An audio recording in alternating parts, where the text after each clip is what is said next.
What's good, everyone? OJ here. Welcome back to another video. Today we've got some awesome information for you guys, but before we get into it, please make sure you hit that like button, subscribe if you're someone new, and click that notification bell to get my videos first. And of course, sorry for any bad audio or background noises. I'm still using my secondary setup here, but we're going to talk about this new launch sales information for a game that has done way better in the past, but it seems like this developer, which I'm a little bit surprised of, but then not at the same time, did not take the necessary precautions to make sure that their franchise can continue. And if they don't make the necessary changes, which is supporting the Nintendo Switch, they're going to see their sales even diminish more, as the PlayStation brand has seen a sharp decline in Japan when it comes to console sales, especially heading into the PlayStation 5 era. So Game Data Library has compiled the launch sales for the latest Legend of Heroes game, the Kuro no Kiseki, in Japan, and they are, according to Game Data Library, the lowest of the series since 2008's Trails in the Sky the Third. Now, this is a 40% drop over Hajimari no Kise, which previously had the lowest launch. A 40% drop.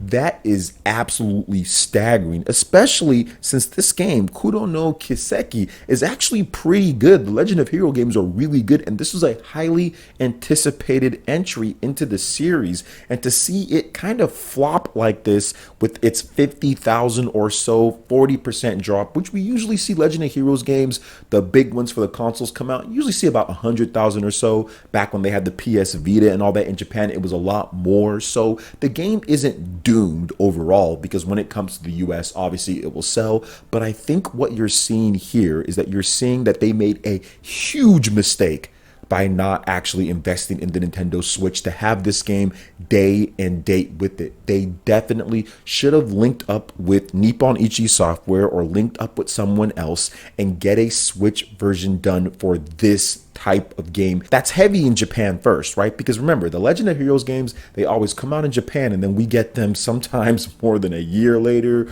or months later or almost a year or whatever the case is. Sometimes it's even longer than that, then we have to wait. So they really kind of cater to Japan first and then they move out. So the initial sales are very important to them, since this isn't a worldwide brand at this point, like a worldwide launch like a Pokemon, or like what Atlas is trying to do with the Shin Megami Tensei, or probably what the next Persona game will be, where you have a worldwide launch. They're not doing that with this game. They're really depending on those initial sales in Japan to, of course, pay the employees, get everything done, do what you need to do, make profit, whatever the case is. And you're not seeing that here, unless there was a huge digital uptake with this game. But I don't see why there would be that much bigger of a digital uptake compared to what they had over the previous game with Hajimari no Kiseki. So yeah, man, I mean, this is very, very unfortunate for it. And I'm sorry if I pronounced the name. I think I pronounced the Kuro no Kiseki. Hopefully I'm saying that correct, guys. You guys can correct me in the chat if I'm wrong on it. But it's just unfortunate. It really is unfortunate for that. But like I stated before, like if you are Square Enix and you're releasing a Kingdom Hearts, right, like a big AAA type of game, or you're releasing a game like a Final Fantasy, you can deal with not having it on the Switch, right? Because you're going to get marketing deals, you're going to get the big bucks, from Game Pass or something like that. There's going to be something to where these companies will line up and roll out the red carpet for you to make that up and not have to invest that if you don't want to at this point, or you can do it later, or even do like a cloud version or something stupid like that Square Enix is doing, right? So you can do something to make up these things with those biggest games, because you're going to get those sales and it's a worldwide brand at this point. But a game like this with the Legend of Heroes series, which so focused on Japan, and to not be on the leading system in Japan by a large margin with the biggest current generation retail in terms of size, that was just a mistake. You knew when you were going to be launching, you have some development partners that you worked with and you didn't work with them to get this done. I mean, they can only blame themselves for these type of sales. Now, like I stated, stated though, this doesn't mean like the franchise is dead or there's going to be problems overall or anything, but I do think that this will force some change with Falcom, because that's the company who does make this game. It will force some change with them, and I think that they're going to move over faster to the Nintendo Switch than they were probably even planning to do, because I think that they were just planning just to support the PS4 for like forever, when it comes down to it, and just make everything's backwards compatible and people can just play the games on the PlayStation 4. But clearly consumers have voted with their wallets at this point for this franchise. So it's going to be interesting to see what they do. But let this be, I guess, a little bit of a lesson to other Japanese companies, especially if you're on the smaller or the AA side of things. You should probably have a Switch version ready. It's the same reason why games like Trials of Mana from Square Enix, or games like Octopath Traveler or Triangle Strategy, or just stuff like that, is always going to be on the Nintendo Switch for those smaller end games, but are also very good and gameplay heavy,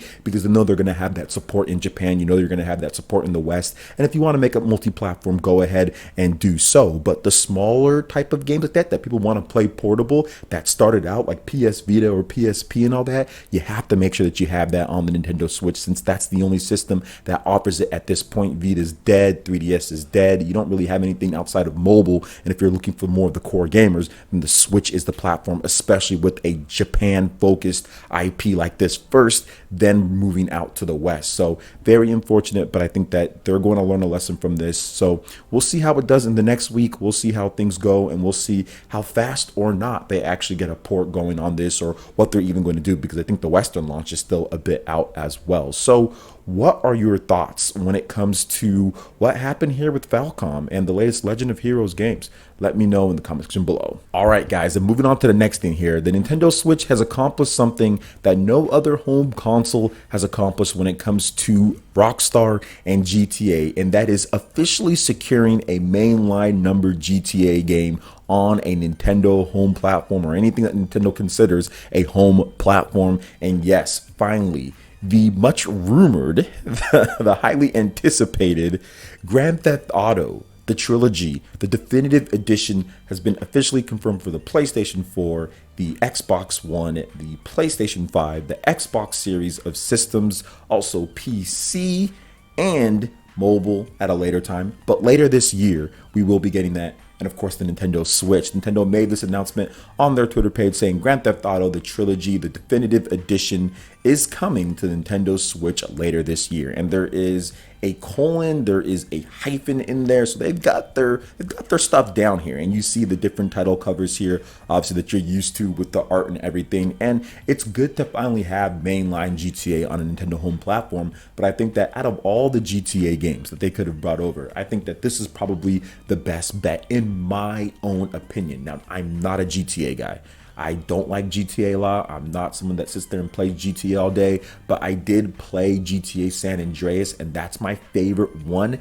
I despise the newer GTA games, GTA 4, GTA 5. I don't like those. I did play some of the portable ones, the GTA Chinatown Wars. I did play some of the Vice City stories and stuff like that. I mean, they're okay. I think that they're good games, but for me, GTA San Andreas was probably the best one out of the lot. And I did play Vice City. I did play the original Grand Theft Auto 3. I did play GTA 2. I did play the original GTA. I've played all of them, but I've just never been huge on them, because I felt that they are a jack of all trades and a master of none. And I still feel that way about Grand Theft Auto, but at the same time, it is cool that these games are coming over, and to have it on the Nintendo Switch, you're essentially getting that portable experience that people have been wanting for a long time when it comes to GTA. Remember, guys, some of the best selling PSP games, when people actually decided to spend their money on games and not just steal them through piracy or whatever the case is, was the GTA games, was the GTA, the Vice City stories and all of that. So I think that there has been a longing for portable Grand Theft Auto, high quality portable Grand Theft Auto,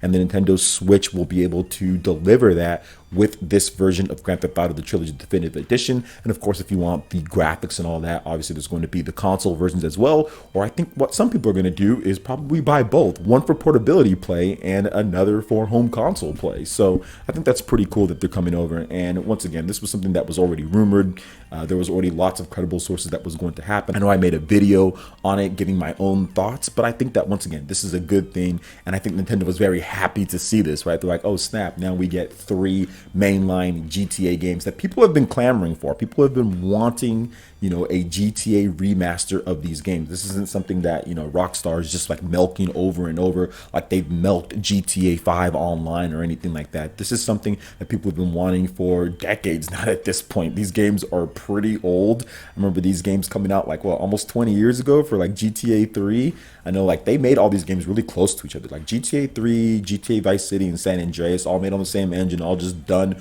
bam, bam, bam. It was all within a pretty short time period in the early 2000s or so. So to see all these games packed together, definitive edition, of course, you're going to get all the content, you're going to get the upgraded graphics and all that. I think that's a awesome thing, and I feel that a lot of people are going to pick it up on the Nintendo Switch along with the other systems as well. I think it's going to be a huge seller across all platforms, but it's very enticing to have portable GTA right there in your hands. You can play it anywhere that you want, play it on your TV. That's really enticing for a lot of people out there, especially for those who love the PSP, who love the Nintendo DS, the Chinatown Wars game, on there. So if you like that, then I think that'll be pretty good. But of course, it's good for all the systems that they're getting this. But it'll be interesting to see how fans react, considering that there's a lot of stuff going on with Rockstar right now with some of the lawsuits and everything like that. But I think that people won't care. That's just like my hunch. My hunch is that people won't care that Rockstar is suing fans and things like that, just because, it is what it is on that end. But we'll see what happens.